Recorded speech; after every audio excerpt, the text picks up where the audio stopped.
कथित phone tapping मामले पर आज संसद में जबरदस्त हंगामा हुआ। राज्यसभा में आईटी मंत्री अश्विनी वैष्णव बयान दे रहे थे, तभी टीएमसी सांसद शांतनु सेन ने उनके हाथ से कॉपी छीन ली और फाड़कर हवा में उछाल दी। इसके बाद केंद्रीय मंत्री हरदीप पुरी और शांतनु सेन में नोकझोंक हुई।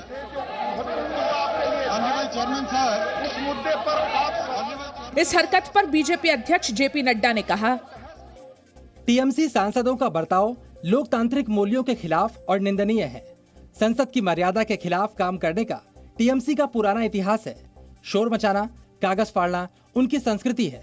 इसका पुरजोर विरोध करते हैं। बीजेपी इस मामले में टीएमसी सांसद शांतनु सेन के खिलाफ विशेषाधिकार हनन प्रस्ताव ला सकती है। बीजेपी ने आरोप लगाया कि विपक्ष देश को दुनिया में बदनाम करने की कोशिश कर रहा है। कांग्रेस और टीएमसी लगातार इस तरीके के झूठे नैरेटिव बनाने में कामयाब हो रही है। भारत को लगातार बदनाम करने की ये कोशिश है। उधर पश्चिम बंगाल की मुख्यमंत्री ममता बनर्जी ने पेगासस को वाटरगेट से बड़ा स्कैंडल बता दिया।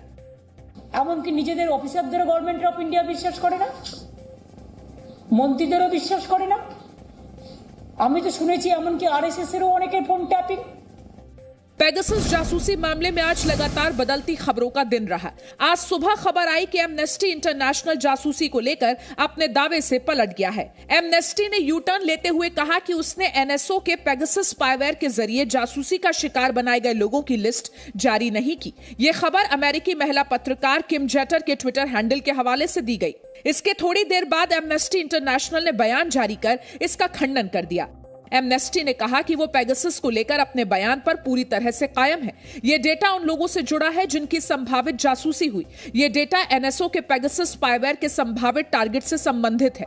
एमनेस्टी ने दावा किया कि अवैध रूप से पत्रकारों, कार्यकर्ताओं की जासूसी की गई और इसके लिए पेगासस स्पाईवेयर का इस्तेमाल किया गया। एमनेस्टी की माने तो सोशल मीडिया पर यू टर्न की झूठी खबर फैलाई गई ताकि जासूसी से ध्यान भटकाया जा सके। एमनेस्टी का बयान आने के बाद पत्रकार किम जेटर ने भी सफाई दी। किम जेटर ने कहा कि पेगासस मामले में एमनेस्टी ने इजरायली मीडिया को बयान दिया था। यह बयान हिब्रू में था। एमनेस्टी के मुताबिक बयान का गलत मतलब निकाला गया। इजरायली मीडिया में गलत रिपोर्ट पेश की गई। हिब्रू में दिए बयान का गलत अंग्रेजी अनुवाद किया गया और उनके ट्वीट में भी एमनेस्टी के बयान का गलत अनुवाद शामिल हो गया। केंद्र के 3 कृषि कानूनों के खिलाफ आज संसद में और सड़क पर हंगामा हुआ। दिल्ली के जंतर मंतर पर किसान संयुक्त मोर्चा ने आज से किसान संसद की शुरुआत की। 200 किसान पुलिस बंदोबस्त के बीच सिंघू बॉर्डर से जंतर मंतर पहुंचे और शाम 5 बजे तक धरना प्रदर्शन किया। आप 15 अगस्त आ रहा, 15 अगस्त में भी देख लेंगे। 15 अगस्त भी मनाओगे, झंडा फहराओगे। 15 अगस्त पे आप अपने बॉर्डर पे झंडे लगेंगे। वहीं संसद के दोनों सदनों में कई विपक्षी दलों ने तीनों कृषि कानूनों के खिलाफ हंगामा किया। कांग्रेस और अकाली दल ने इससे पहले संसद परिसर में गांधी प्रतिमा के पास भी नारेबाजी की। ये किसान विरोधी सरकार है, अन्नदाता का शरेआम अपमान कर रही है और इस अपमान का बदला किसान तो लेंगे ही। कृषि मंत्री नरेंद्र सिंह तोमर ने कहा कि किसान संगठन सुझाव दें, सरकार भी समाधान चाहती है। आंदोलन का रास्ता छोड़कर वार्ता का रास्ता अपनाएं और बिलों में कहां आपत्ति है वो आपत्ति बताएं, हम लोग विचार करने को तैयार। जंतर मंतर पर संयुक्त किसान मोर्चा की किसान संसद 9 अगस्त तक चलेगी। दिल्ली पुलिस ने शर्तों के साथ इसकी इजाजत दी है। प्रदर्शन पर ड्रोन और सीसीटीवी से नजर रखी जा रही है। कर्नाटक को नया मुख्यमंत्री मिल सकता है। खुद मुख्यमंत्री बीएस येदियुरप्पा ने इस पर 25 जुलाई को फैसला होने के संकेत दिए। येदियुरप्पा ने कहा, हमारी सरकार के 2 साल पूरे होने पर 26 जुलाई को एक कार्यक्रम है। इसके बाद पार्टी अध्यक्ष जेपी नड्डा जो फैसला लेंगे उसका पालन करूंगा। बीजेपी को सत्ता में वापस लाना उद्देश्य है, सबसे सहयोग का आग्रह है। येदियुरप्पा 78 साल के हैं। पिछले दिनों उन्होंने दिल्ली आकर प्रधानमंत्री और पार्टी नेतृत्व से मुलाकात की थी। हालांकि बेंगलुरु लौटकर उन्होंने नेतृत्व परिवर्तन की अटकलों को खारिज किया था। गृह मंत्री अमित शाह 1 अगस्त को यूपी में मिर्जापुर के दौरे पर जाएंगे। अमित शाह यहां विंध्याचल कॉरिडोर का शिलान्यास करेंगे। काशी विश्वनाथ की तर्ज पर विंध्याचल कॉरिडोर का निर्माण होगा। विंध्याचल कॉरिडोर के निर्माण में 320 करोड़ रुपए खर्च किए जाएंगे। इसके लिए मंदिर के आसपास लगभग 800 पुराने मकानों को हटाया गया है। विंध्याचल मंदिर के चारों ओर 50 फीट का परिक्रमा पथ बनाया जाएगा। मंदिर तक जाने वाली सड़कें 35 फीट चौड़ी होंगी। विश्वनाथ मंदिर की तर्ज पर विंध्याचल मंदिर को भी सीधे गंगा घाट से जोड़ा जाएगा। विंध्याचल में जो इंफ्रास्ट्रक्चर होना चाहिए था ठीक इसकी प्रसिद्धि के अनुसार वो नहीं था, उसको हमारी सरकार ने माननीय मुख्यमंत्री जी के नेतृत्व में उसको पूरा करने का काम किया है। ये बहुत बड़ा काम है।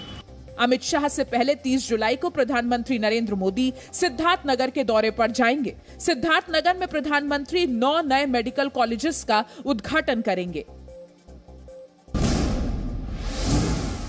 पंजाब के मुख्यमंत्री कैप्टन अमरिंदर सिंह कल नवजोत सिंह सिद्धू के पंजाब कांग्रेस के अध्यक्ष का कार्यभार संभालने के दौरान कांग्रेस दफ्तर में मौजूद होंगे। अमरिंदर सिंह के मीडिया सलाहकार ने ट्वीट कर कहा कि सुबह 10 बजे पंजाब भवन में एक चाय पार्टी होगी जिसमें अमरिंदर सिंह मौजूद होंगे। यहां से सारे नेता पंजाब कांग्रेस दफ्तर जाएंगे, जहां 11 बजे नवजोत सिंह सिद्धू पंजाब कांग्रेस के अध्यक्ष का कार्यभार संभालेंगे। पंजाब कांग्रेस के प्रभारी हरीश रावत ने कहा कि पंजाब में सभी एकजुट हैं। सिद्धू की ताजपोशी में कैप्टन अमरिंदर सिंह समेत सभी सांसद मौजूद होंगे। सब ठीक है और कल आप देखेंगे कि पूरी कांग्रेस आपको कैप्टन के नेतृत्व में एक साथ खड़ी दिखाई देगी और नए प्रेसिडेंट का स्वागत करेगी।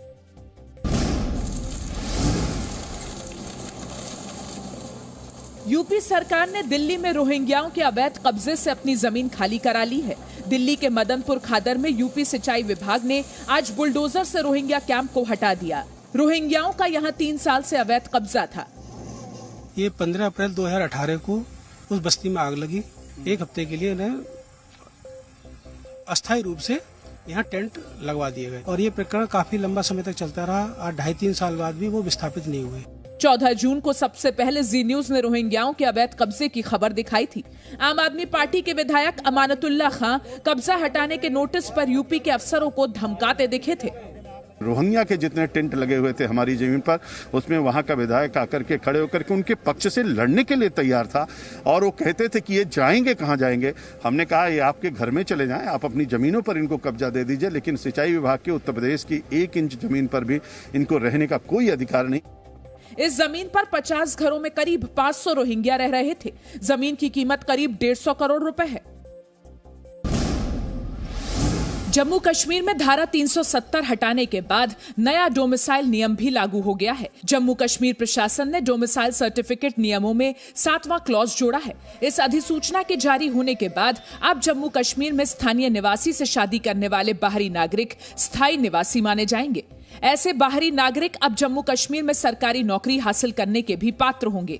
डोमिसाइल सर्टिफिकेट के लिए जीवन साथी का डोमिसाइल सर्टिफिकेट देना होगा। इससे पहले 15 साल जम्मू कश्मीर में रहने वाले और अपनी सेवाएं देने के बाद ही डोमिसाइल सर्टिफिकेट के आवेदन का नियम था। App Store. Download it now.